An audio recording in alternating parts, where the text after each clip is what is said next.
Consultório CBN, com Henrique Bonaldi.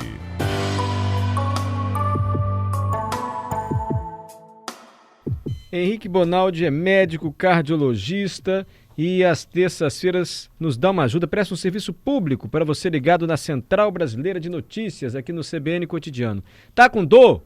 Tá com dor de cabeça? Tá com íngua? Tá com, sei lá, o que é calo? É agora. É agora, hein? É a sua chance. Pode mandar dúvidas sobre qualquer assunto. É dor de barriga, é piriri.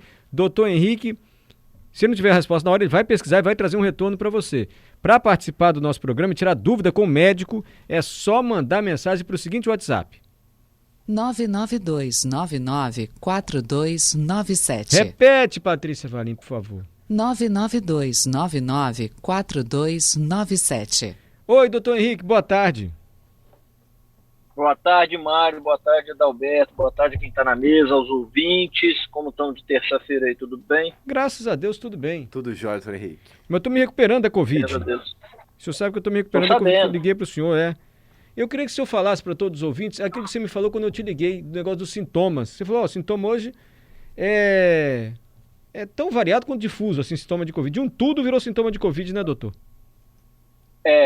Vamos lembrar, Mário, que lá em março de 2020, a gente tinha a capacidade, só de escutar o sujeito falar, de determinar se aquilo era gripe ou se era Covid. Era muito fácil. Por quê? Porque geralmente era falta de ar, falta de gosto, falta de cheiro. O sujeito ficava com a febrezinha. Geralmente acontecia no 7º, 8º, 9º dia, piora. Então, a doença tinha uma cara, um jeitão, certo? Sim. Com o tempo isso foi deixando de existir. Eu não sei se vocês vão lembrar, perto de meio de 21 aí, começou a ter muito quadro abdominal, diarreias relacionadas ao Covid. A gente passou aí seguramente 2, 3 meses vendo as síndromes muito parecidas com diarreia. E aí ela foi perdendo a cara, o jeitão dela ela foi perdendo. E hoje, não só pela quantidade de gente que já pegou, mas também pela quantidade, graças a Deus, dos vacinados, como também até pelo que chama polimorfismo. O que é isso? A mudança de estrutura do próprio vírus, a síndrome, o jeitão dela, o que ela causa no corpo da gente, embolou tudo. Hoje a gente não tem dimensão. Então tem o cara que não está sentindo nada, que testa lá na Garoto, e ele testou porque ele é funcionário e deu positivo, até o cara que ainda perde um pouquinho de cheiro, até o cara que tem só congestão nasal e parece uma sinusite que ele teve a vida inteira. Pra você ter ideia, Mário... Dor de garganta, tem muita gente com... Eu acho que tem médicos confundindo amidalite também com Covid, viu, doutor? E tem médicos sacando que as amidalites de agora precisam ser reavaliadas, as faringites de agora precisam ser examinadas do jeito certo. Mário, eu tenho uma paciente que fez urticária, ela fez sintoma de pele. Olha. Mas, doutor Henrique, nunca tive isso. O que é isso? Nunca tive isso. O que é isso? Rever remédio, rever... o que você está usando de hidratante? O que você está usando de sabão em pó? O que você está usando de amaciante? Nada. Mulher, testa, fazendo favor. Era o 4º dia que ela estava com batata, Covid. Então que a gente doideira. não consegue mais definir, não consegue mais, Mário. O que é muito temerário, né, Mário? É fácil, né? Se o ladrão andasse na rua com uma placa na testa escrito ladrão, era mole para nós. Por que a gente padece dos ladrões ainda? Porque não tem cara. O jeito passa na frente da gente, é a mesma coisa na doença. Quando ela perde a cara dela, piora muito a nossa capacidade de enxergar e combater a doença. Eu conheço uma pessoa que foi ao hospital com amidalite, aí o médico falou, isso é amidalite bacteriana. Isso aí não tem dúvida. Ela falou, mas será que eu não devia fazer o teste de Covid? Não, vai fazer teste. Não é Covid, com certeza. Era Covid. Saiu, fez o teste e era Covid. Quer dizer, é verdade. Tá com... Agora é chato. Mário, fica um negócio chato. Tô andando... Por que esse raio desse vírus, meu corpo já não tá livre dele? Ele fica ainda muito tempo, porque dá uma dor no músculo. Eu tô sentindo isso assim.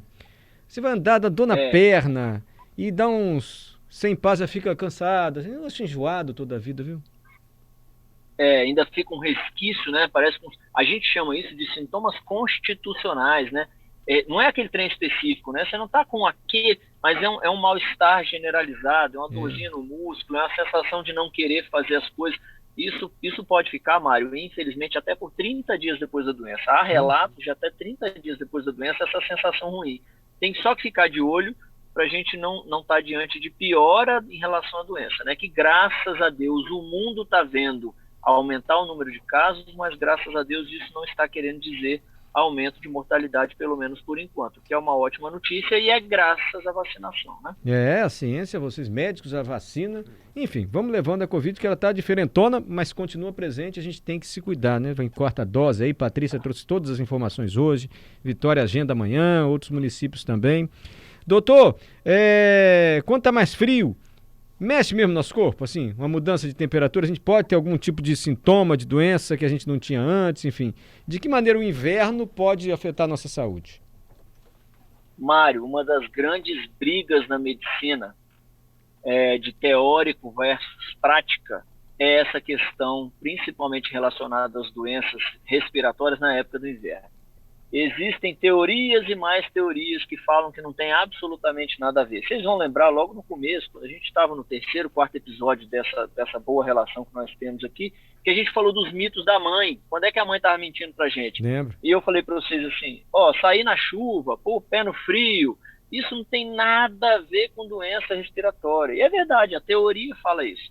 Mas se você perguntar para um pediatra, se você perguntar para um pneumologista, para um otorrinolaringologista, ele vai te falar que é clássico o aumento de doenças respiratórias na época do inverno. E isso basicamente tem duas explicações, Mário, uma dentro do corpo e uma fora. Quais são? A dentro do corpo é que a gente produz muito muco. O muco, ele é um dos componentes que deixam com que a gente respire do lado do tubarão, lá do lado da CST, e não padeça com aquela quantidade de pó de minério. Então o muco fica o muco, um catarrinho em volta de toda a via, de todos esses caninhos que levam o ar para o pulmão, para proteger, esquentar, umidificar, filtrar, agarrar as partículas maiores. E a gente produz mais ou menos 1000 ml, 1 litro por dia. E por que a gente não vê? Porque na hora que a gente suspira, na hora que a gente faz um pigarrozinho, a gente deglute, a gente engole isso. Então a gente não vê. Vai pro estômago esse negócio, então? Vai pro estômago. E graças a Deus que vai. Porque é um dos motivos da gente ter uma flora bacteriana muito boa dentro do intestino. É isso. É uma simbiose, é uma troca de... E aí, Mário, no frio, a gente passa a produzir 1.500, 1.800. Esse movimento que o muco faz de chegar até a garganta para depois ser deglutido, ele no frio diminui. Então você acumula mais secreção. E acumulando mais secreção, você está dando chance a maior quantidade de doenças. Você está dando comida aos germes, aos vírus e bactérias aí para prevalecer. E o motivo para fora do corpo é o seguinte: toda vez que faz frio, você condiciona o ar a ser dividido por mais gente. Porque quando está frio, o que você faz? Você não vai para a praia, onde é um ambiente aberto, você respira um ar, o cara respira outro. Você vai para dentro de casa. Você aluga um chalé lá em Domingos Martins, sobe para ficar 34 pessoas num quarto só. Então isso favorece com que a contaminação aconteça com mais facilidade. Então é um hábito do brasileiro no frio se enovelar com outros seres humanos. E aí, como as doenças respiratórias, em sua grandíssima maioria, passam por esse contato de via aérea, contato de mão, contatos íntimos, e aí você acaba perpetuando essas doenças e isso transmitindo de maior facilidade. Mas e o negócio do coração? Assim, porque o frio, a gente sabe que não pode as artérias ficarem mais estreitinhas, dar mais infarto, essas coisas? Ou aumento de pressão, sei lá. Aí no frio, não tem briga. No frio, na parte cardiovascular não tem briga não, já está sacramentado. Tanto na prática quanto na teoria, já existe razão suficiente para o mundo entender e saber que a gente infarta mais, tem mais derrame, tem mais crises de pressão alta, tem mais descompensações de um coração ruim, da tal insuficiência cardíaca. Isso acontece verdadeiramente no frio. E aí tem um monte de teoria que tenta explicar isso, né? Desde a teoria que fala, por exemplo, que o sujeito se exercita menos, cuida menos da saúde, come mais churrasco, ele toma um pouco mais de vinho, blá, blá, blá, até a teoria que explica que por causa do frio, as artérias ficam um pouco mais finas. E aí aquela luz do vaso, aquela parte de dentro do caninho lá, que tinha, 2 centímetros, agora ela tem 0,5. E aí isso atrapalha o fluxo de sangue. Mas assim, na prática e na teoria tem um monte de estudo mostrando a epidemia da doença cardiológica é no frio que o bicho pega. Então, vocês, como médico cardiologista, para quem está nos escutando aí, vocês não inventam de debandar agora no frio, não. Agora no frio é hora de ligar a luz alerta. Perfeito. Doutor, tem duas coisas que eu vi que eu lembrei do senhor. Uma é que eu sempre ouvi que a pessoa quando está no princípio do AVC, não sei se eu posso falar derrame, ou AVC eu sei que é o termo que abrange o derrame e outros acidentes vasculares cerebrais. Mas quando está no princípio, assim, nos primeiros sintomas, o braço começou a ficar mole e tal, a boca começou a entortar, eu já ouvi que se a pessoa nessas condições correr para uma unidade de saúde, ele toma um remédio e acaba com o AVC. Melhora, não vai ficar com sequela. Eu sempre fico, o que esse remédio faz no cérebro se o AVC já está acontecendo? Mário, muito legal essa pergunta, muito legal. Ó, um dos grandes desafios meus é sem mão, sem gesticular, conseguir passar isso para quem está nos escutando. Presta atenção, o que é o AVC? O AVC é um entupimento do fluxo de sangue que está indo para o cérebro. Então eu tenho um grupo de cano que leva sangue para dentro da sua cabeça. Esse sangue é um sangue ótimo, cheio de oxigênio, cheio de nutrientes. Se eu paro esse cano deixa de levar sangue a alguém, esse alguém vai sofrer com isso, morrer com isso, e como o cérebro comanda 100% do seu corpo, tem um pedaço do seu corpo que vai deixar de fazer algo. Ponto. Esse é o AVC. Mas peraí, ele também não pode ser... Desculpe, doutor, desculpe. Eu entendi que pode ser um bloqueio aí desse sangue que vai para uma área do cérebro. Mas também não pode derramar um sangue, quando fala derrame, né? Pode. Estourou lá a artéria, sei lá. Pode também? Inclusive o jargão derrame que a gente usa é por causa desse tipo de AVC, que é o chamado AVC hemorrágico, né? AVC quer dizer acidente vascular cerebral, que nada mais é do que um acidente vascular mesmo. Aconteceu um negócio com o vaso. Ou ele entupiu, ou ele pocou, ele estourou, certo? Sim. De qualquer maneira, Mário, não vai para frente o fluxo de sangue, né? Perfeito. Seja porque você estourou o cano, ou porque você jogou folha dentro dele, dali para frente a plantação vai morrer, ponto final. Isso aí é indubitável. Uhum. E aí, por isso que o cara que tem suspeita de AVC, Mário, olha que massa. Para que o cara que tem suspeita de AVC chega no hospital e é tomografado na mesma hora? Não é porque ele vai ver a área que está obstruída, a área que está em sofrimento. É porque ele quer tirar dúvida se aquele AVC é o que sangra ou é o que interrompe o fluxo. Ele quer saber se é derrame ou se é um bloqueio. Isso aí. Ele mata a charada, então a tomografia que é feita com urgência, correndo, não é para uma análise minuciosa de comparar o degradê do cinza da imagem, não é para nada disso. É para bater o olho e falar, bicho, o que aconteceu aí? Sangrou ou interrompeu? Porque se sangrou, a conduta é, liga para o neurocirurgião, interna esse cara, tem isso de cuidado, tem que evitar a pressão alta na cabeça dele, blá, blá, blá. Tem um tanto de conduta. Se obstruiu, as condutas são quase que opostas. Elas são quase que completamente diferentes. Então, olha só. Então você precisa definir ali na hora o tipo de AVC. Porque, sindromicamente falando, em termos de sinal e sintoma, o jeitão da doença, Mário, é o mesmo. Você não consegue bater o olho no cara dentro do ônibus e falar assim, 49 anos de idade, com esse tipo aí de perda de força, isso aí é hemorrágico. Você não consegue. Ninguém no mundo é capaz de fazer isso. Então, quem está tendo isso em casa precisa correr, porque pode ser até um sangramento, que é uma doença geralmente mais grave do que só quando interrompe. Bom, dito isso... Peraí, antes deixa eu só dar o depoimento do Felipe Goldner, pode ser? Que eu quero chegar na minha pergunta, do que o remédio faz, pode? Vai, claro, pô. Felipe, nosso ouvinte aqui, ó. Eu salvei meu pai em 2017, ele teve um AVC seguido de um derrame. Então, o derrame é um tipo de AVC, você ouviu aí, né, Felipe? Ele não teve sequelas, porque levei imediatamente para o hospital. Aí, agora eu fico cansado quando eu leio. Saco o negócio de Covid. Mas vamos lá. A médica me falou que isso foi fundamental para que ele pudesse fazer esse tratamento imediato e sair sem sequelas. Foi o dia mais terrível da minha vida. Graças a Deus e aos médicos, meu pai está vivo com a saúde melhor que antes. Viu, doutor? O Felipe correu, levou o pai dele, ficou sem sequelas. Mas pela sua explicação, é algo físico que acontece. Ou bloqueou o sangue ou derramou o sangue, pocou a veia, lá, a artéria. O que um remédio vai fazer que ajuda a gente a não ter sequela? Ô Mário, deixa eu só, Felipe, se você falou consciente do que você disse, que seu pai teve um AVC depois teve um derrame, isso é possível, Mário. Ele falou certo, eu corrigi errado. AVC seguido de derrame, é isso mesmo. Então vou explicar. Sabe como é que é o nome disso? Felipe vai lembrar em casa, isso chama transformação hemorrágica. O que é isso? Eu obstruo, é igualzinho no cano que leva água para casa, Mário, igualzinho. Uhum. Eu obstruo, porque juntou folha, juntou areia, juntou qualquer coisa, a pressão em cima do vaso aumenta e ele estoura. Então, o primeiro AVC que ele viu, quando ele viu o pai dele ficar sem mexer um determinado lado, repuxar a boca, parar de andar, não conseguir falar, Aquilo provavelmente era o isquêmico, era o obstrutivo. Aí vai lá, faz a tomografia, não viu sangramento, lá pelas tantas ele piora dentro do pronto-socorro. Aí o cara retomografa. Quando ele tomografa de novo, sangrou. O que aconteceu? A pressão que estava jogando o fluxo de sangue para frente, porque estava obstruída, ela ficou muito grande. E aí ela foca aquele mesmo vaso. Isso na medicina chama transformação hemorrágica. Aliás, Felipe, você deve saber disso, é um quadro gravíssimo. Geralmente um quadro irreversível, cujas sequelas são muito grandes ou até o paciente vai a óbito. É um dos critérios de gravidade do AVC, é isso que o pai de Felipe teve, e ainda bem que foi com o tempo. Tempo não é só dinheiro, Mário. Tempo é músculo e cérebro. Quando a gente fala de dor no peito e sintomas de AVC, o cara está tendo um derrame dentro de casa, quanto antes ele chega no hospital, maior a chance que ele tem de ficar bem. Se você tiver um AVC dentro do hospital, a chance de você recuperar é muitíssimo maior do que você morar no Curumbi do Norte e estiver a 6 horas do primeiro centro de saúde.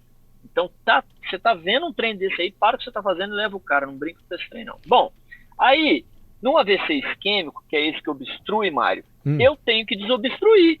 Eu tenho que bater o olho nesse trem e falar, opa, desobstrui aí. E aí eu tenho algumas maneiras para desobstruir. A mais clássica e bonita de se ver assim, é um remédio que chama trombolítico. Quando a gente fala de lítico na medicina, esse finalzinho da palavra quer dizer quebra. É quebra do trombo, é quebra do coágulo, é quebra das folhas que interromperam aquele fluxo pelo cano. Esse medicamento é usado em certa faixa de déficit. O que quer dizer isso? Pensa comigo, é uma medicação que na hora que eu fizer, ela não vai agir quebrando o trombo só daquele local da cabeça daquele cara.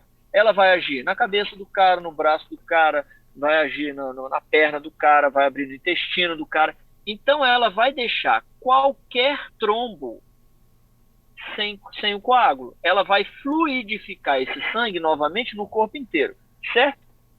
Dito isso... Mas o remédio ele vai lá onde está entupido e afina aquele sangue, lá onde afina o sangue geral da pessoa para conseguir passar ali e desentupir? Ele afina o sangue geral, ele não deixa o cara coagular mais nada. Entendi. Ó, pra você ver o risco. Não é uma medicação simples para fazer. Então você imagina, eu, Henrique, 40 anos, fiz um AVC agora, que a única coisa que aconteceu comigo é o meu dedo indicador da mão direita que parou de mexer. Você acha que você vai chegar no pronto-socorro comigo desse jeito e o médico vai falar faz o trombolítico? Não. Por quê? Porque o custo-benefício é alto, pô. Peraí. Eu vou jogar uma medicação dentro do Henrique que ela não deixa mais coagular nada. Ó, que perigo. Por causa de um dedo? Não. Deixa esse homem com esse dedo desse jeito, depois a gente dá um jeito de reabilitar, põe na fisioterapia, certo? E o contrário também é verdade. Se eu chegar no pronto-socorro com uma síndrome, com um jeitão da doença, mostrando que a área acometida no cérebro é muito grande, diferente, oposto do que era quando era só o dedinho, também aumenta o risco da tal transformação hemorrágica. Então também perde a indicação de fazer esse remédio. Não está nesses dois extremos, você está variando entre eles, você vai entrar no hospital, fazer a tomografia, descobrir que não é sangramento e vão fazer esse remédio em você até X de tempo. Melhor ser até 4 horas e meia. Por isso que a gente pede para correr com o doente para o hospital. Se você chegar lá depois de 7, 8 horas que o cara já está sentindo isso, você não pode mais fazer, não adianta mais nada.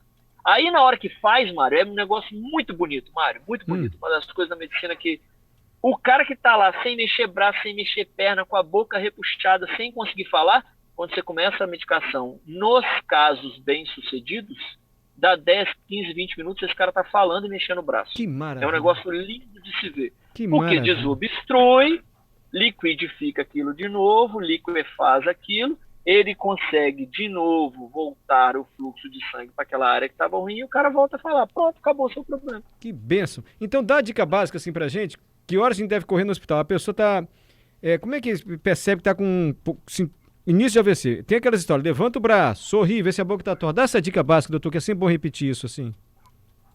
Que é o seguinte, o AVC ele acomete um dos lados da cabeça só, certo? O seu lado direito da cabeça comanda o lado esquerdo do corpo. E o lado esquerdo da cabeça comanda o lado direito do corpo. É assim, faz um cruzamento. Perto da altura do seu queixo, mais ou menos ali na medula, faz um cruzamento. Dito isso, o que não pode existir, se você bater o olho no seu pai, no seu avô, até na sogra, bateu o olho e ela mexe um lado melhor do que o outro, Mário, independente do que a gente está falando. Fechamento de olho, boca, franzir a testa, mexer um braço, mexer uma mão, uma perna, tentar falar qualquer coisa, ela faz de um lado e não faz do outro, acabou a conversa, corre para o hospital. Entendi. Porque é melhor, Mário, você chegar no hospital e descobrir que era só uma crise de pressão alta, era só uma artrite, era só um cara que teve uma convulsão focal, que a gente chama. Era um trem muito mais simples do que ser um AVC. Porque se for um AVC e você não for para casa, a chance disso continuar e aumentando o déficit, aumentando a quantidade de movimento que você está perdendo, é muito grande. Então, viu qualquer lado, um maior do que o outro, está movimentando diferente, corre. E o jeito de testar é esse que você está fazendo. Pede para o cara levantar os braços, pede para o cara andar, pede para ele sorrir, pede para ele mandar um beijo, o beijo vai ficar todo descaracterizado, pede para ele franzir a testa, e assim vai. Você vai ver nos movimentos da mímica facial, o dos músculos da face, do braço e tudo mais. Tá acabando o tempo, mas acho que dá para responder o Francisco, nosso ouvinte. Minha esposa acordou um dia sem enxergar direito, visão tripla, sem conseguir se firmar no chão e pressão alta. Fez vários exames, não acusou nada. Será que ela pode estar tendo um AVC, doutor?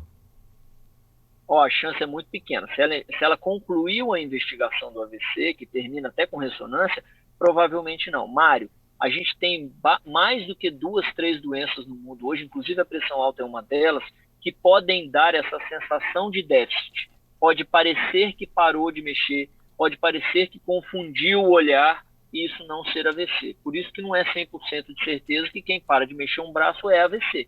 95% de chance de ser. Mas tem 2, 3 doenças que é assim. Pra você ter ideia, Mário, tem um tipo de cefaleia, tem um tipo de enxaqueca, que eles chamam de acefálgica, que é aquela que não dá dor, que pode dar essa perda de visão de um lado. Você imagina o desespero do sujeito quando ele para de enxergar de um lado. E isso nada mais era do que enxaqueca. Então existe isso, existe. Mas é o raro do raro do raro.